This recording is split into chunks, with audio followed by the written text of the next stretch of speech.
وقت نداریم. مردم دارن پرپر میشن، پدرها پول ندارن آجیل بخرن، مردم دارن میسوزن، جوونیا داره سوخته میشه، بچه ها آیندهشون داره ریده میشه توش. هستی یا نیستی؟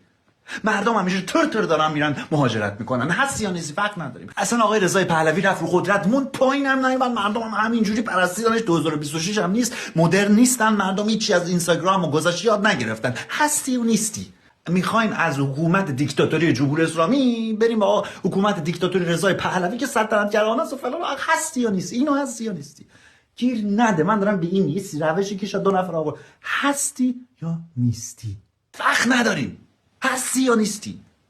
ادا در استوری نذار، ما با هیچی نذار، از ایران هیچی نگو. الان کلید ایران تو همین دست آقای رضا پهلوی که ما بهش قدرت بدیم بیافتیم دنبالش راه باز کنه. هیچ کسی نمیتونه. هیچ کسی الان نمیتونه. هیچ کی نمیتونه. بفهم. هر جوری حرف زدیم نمیفهمی.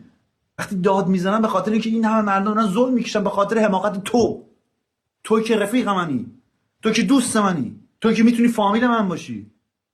یه ملت، یه ایران مهمتر از توه واسه من. ببین من نادان آدم، من دارم چرت و پرت میگم. مثلا تو که اینقدر خوبی، تو که اینقدر سواد سیاسی بالای داری، خمینی رو با آقای رضا پهلوی قاطی میکنه، اون مسلمونه، اون کجا؟ ایشون تو جام جهانی خوش چجوری نشون داده، به کجا هستن؟ ولش کن. دارم میگم چرا اسم اون لیدرها رو، اسم اون آلترناتیوا رو به من نمیدی؟ اونایی که از آقای رضا پهلوی خیلی بهترن. من پشت رضا پهلوی رو خالی کنم، برم ویدیو درست کنم واسه اون آلترناتیوا، بیافتم پشت اونا. چرا نمیدی اینو؟ چرا از من میگیری این شانس رو واسه ایران خدمت کنم؟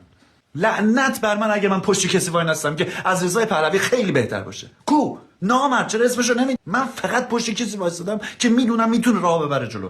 2 دقیقه نگاه کن، هر ثانیه داره چه اتفاقی میفته. الان وقت بحث در مورد دموکراسی و ایناست. اگر هست من خفشم بیام الان در مورد دموکراسی صحبت کنم. خب ببین، به نظر من به جان عزیزم دارم جدی میپرسم ازت، چیزی میزنی یا خوابی؟ اما پاشو